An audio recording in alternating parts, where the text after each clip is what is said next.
네, 여러분 안녕하십니까? 2025년 10월 26일, 벌써 2025년도 10월도 마지막 주일입니다. 네, 10월의 마지막 주일인데, 자, 오늘은 벌써 이제 공관복음 시리즈도 12번째 시간입니다. 자, 오늘은 전지적 시점에서 바라보는 복음의 원리라는 제목으로 요한복음 3장 34절에서 36절까지의 말씀을 살펴보도록 하겠습니다.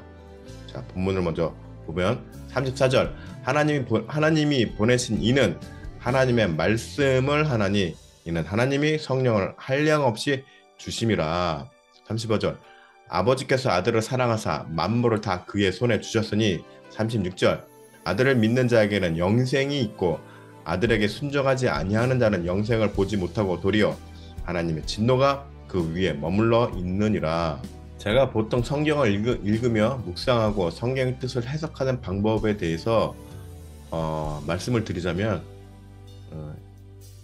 일종의 비밀이긴 한데 목회 비밀이긴 한데 자, 여러 가지 신학적인 방법론이 있죠. 그래서 이것을 살펴보는 것으로 이제 시작을 합니다. 본문의 말씀을 가지고.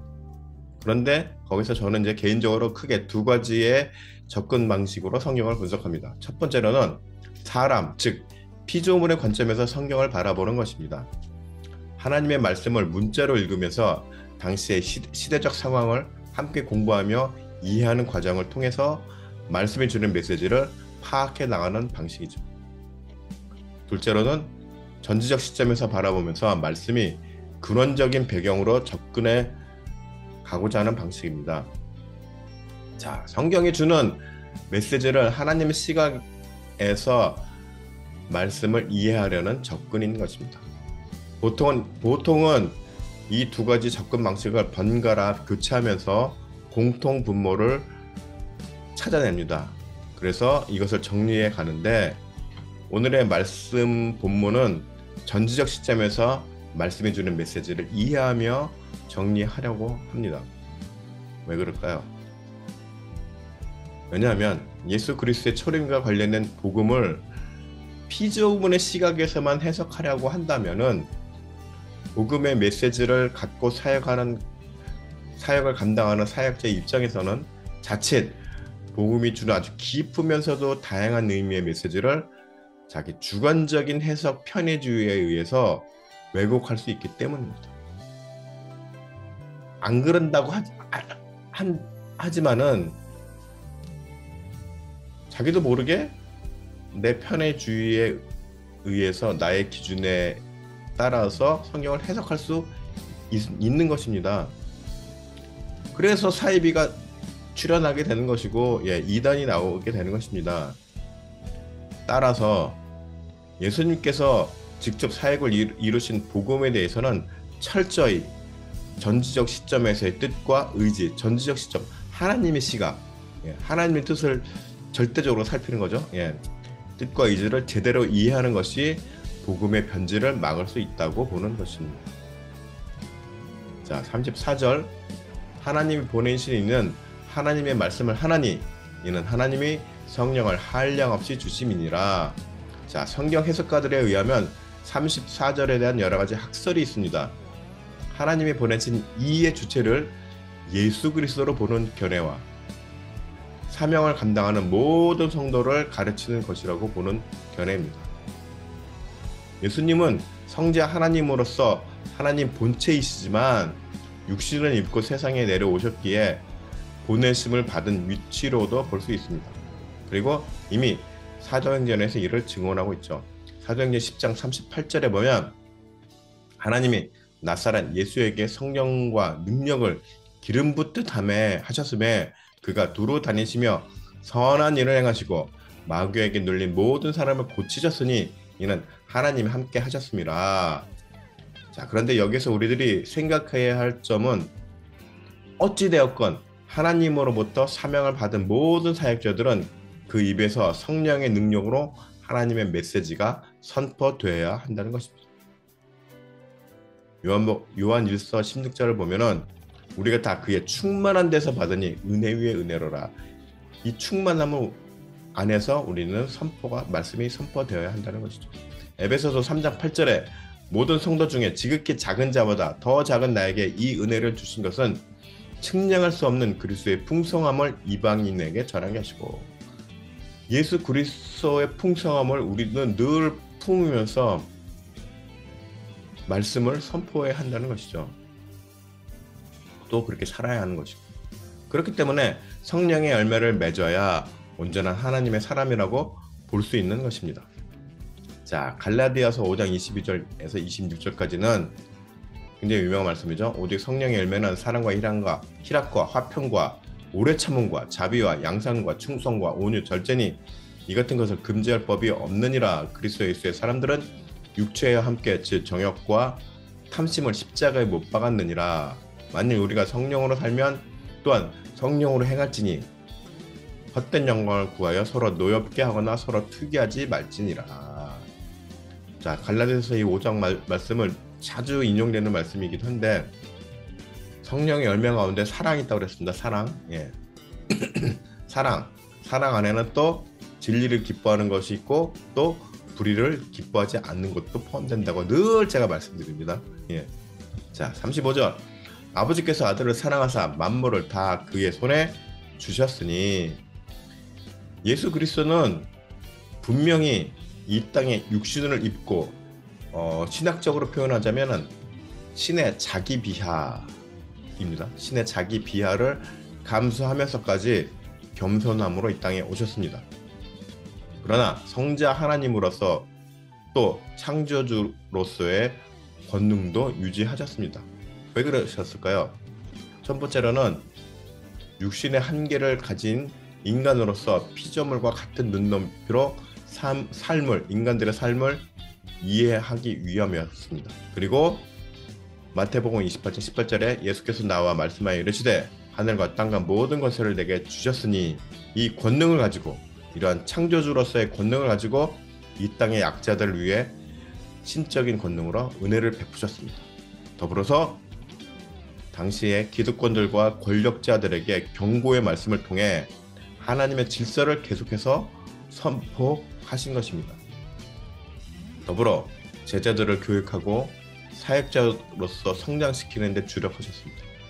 그리고 마지막으로 최종적으로는 죽음을 이기고 사탄의 도전을 최종적으로 무너뜨리신 것입니다. 이것이 예수님의 공생애 동안 하신 일입니다. 하나님의 아들로서, 신의 아들로서, 창조주로서, 그리고 한 인간으로서.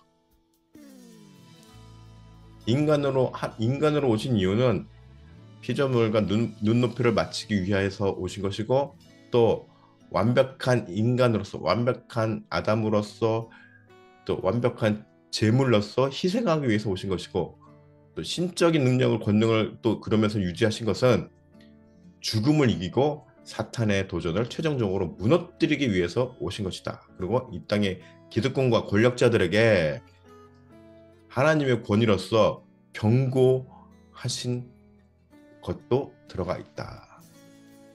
자, 36절.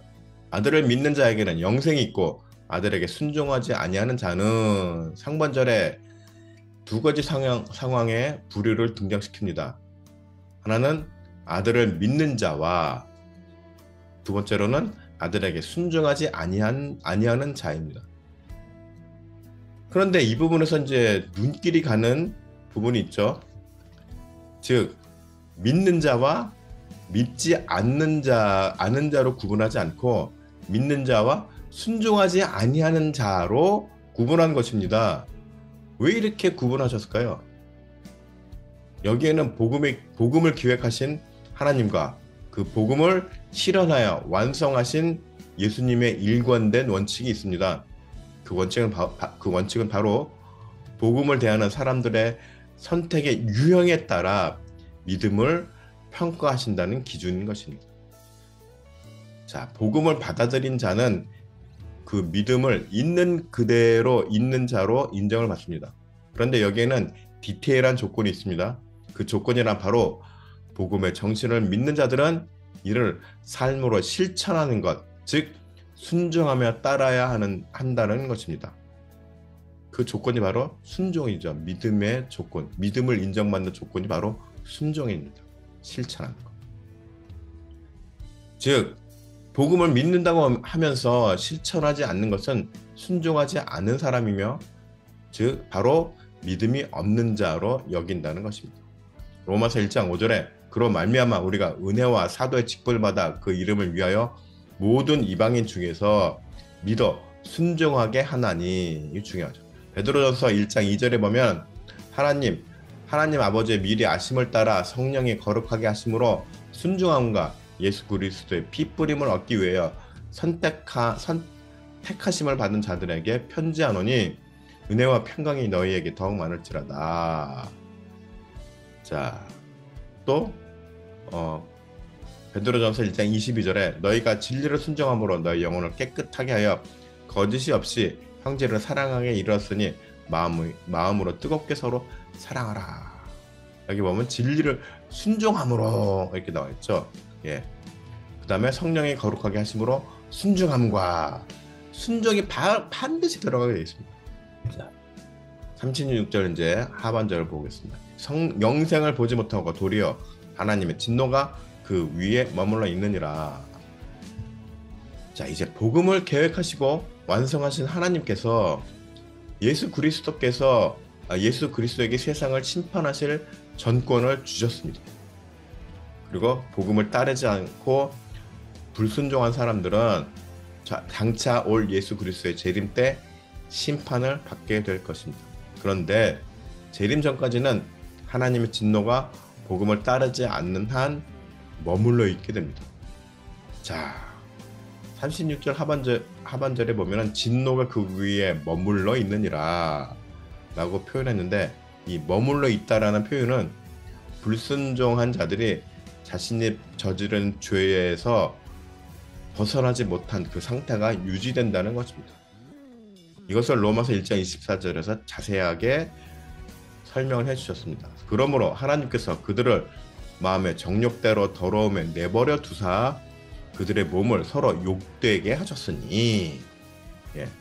로마서에서는 욕되게 하셨다라고 표현했는데, 이것을 전지적 시점에서 보면은 하나님께서 어떤 의도를 갖고 강제로 섭리하신 것이 아니라 신학적으로 표현하자면 유기 상태로 놓은 것입니다. 유기 뭐예요? 유기 그냥 버려놓는 것이죠. 뭐예요? 즉 불순종한 자들이, 죄를 짓는 자들이 스스로 생각하고 판단한 그 결정대로 그냥 내버려 두신다는 것입니다. 늘 말씀드리는 것이지만 복음은 세상을 향해 구애하는 수준의 것이 아닙니다.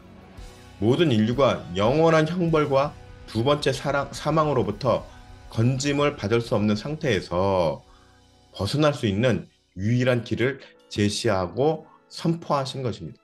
따라서 선포된 복음을 따르지 않고 순종하지 않는 자들은, 선포된 복음을 따르고 순종하는 자들은 그 선택대로 생명의 길로 나아갈 수 있습니다.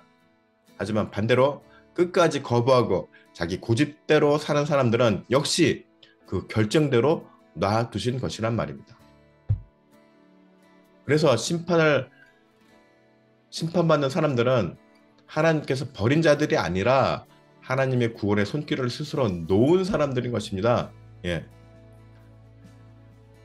하나님께서 포기한 사람들이 아니라 자기 스스로 자기를 포기한 사람들입니다.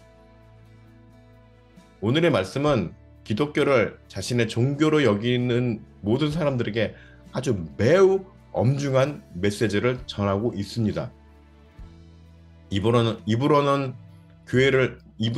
하나님을 믿고 예수 그리스도를 믿는다고 하면서 교회 출석하며 직분을 받거나 신학을 공부하여 심지어 안수를 받은 목회자들일지라도 복음의 정신을 따르지 않는 자들은 모두 믿지 않는 자들로 여기면 받을 수 있는 것입니다. 더욱 중요한 부분은 이러한 구분은 교회 안에서는 구분하기 어렵다는 점이죠. 설령 구분이 가능하다고 할지라도 그 대상이 교회의 권력을 잡고 있는 직분자라면 치리하기도 어려운 환경에 있는 것이 오늘날 우리 교회들의 모습입니다. 교회의 재정권을 꽉 잡고 있는 직분자가 있어요.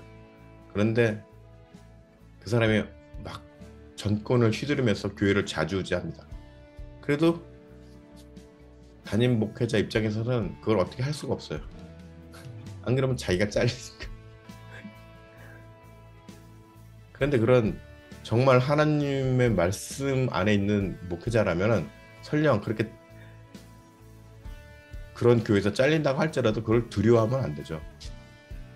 결국 앞으로는 복음의 정신을 따르며 살아가고자 하는 성도들은 각자 말씀을 지혜롭게 붙잡고 중심을 흔들리지 않으며 사역을 감당해 나가는 것이 중요합니다. 하나님은 분명히 말씀드리지만 정의로우신 분이십니다. 정의, 이건 뭐예요? 옳은 것, 옳은 대로, 그 다음에 불의한 것, 나쁜 것을 싫어하시는, 나쁜 행동, 나쁜 말을 싫어하는 것이죠. 그것이 하나님께서 하나님의 성품이자 이 세상에 심어놓은 세상적 질서입니다. 이 세상은 정의롭게 굴러가도록 되어 있습니다. 그래서 정의롭지 못한 불의한 사람들이 활개를 치게 되면 역사의 분기점마다 하나님께서 그것을 반드시 치셨습니다. 성경의 역사를 보더라도 그렇고 전체적인 인류의 역사를 보더라도 똑같이 하나님께서 그렇게 세상을 다스렸습니다. 교회 안에서도 세상 가운데서도 말씀의 중심을 잡고 여러 가지 교회적, 세상적 시류에 흔들리지 않는 그런 삶이 중요한 것입니다. 그래서 복음의 정신으로 중심을 잡고 여러 가지 교회적, 세상적 시류에 흔들리지 않으며 복음의 정신으로 우리는 살아가야 하는 것이죠. 여러분 모두 이러한 참 성도들이 되시기를 축복합니다.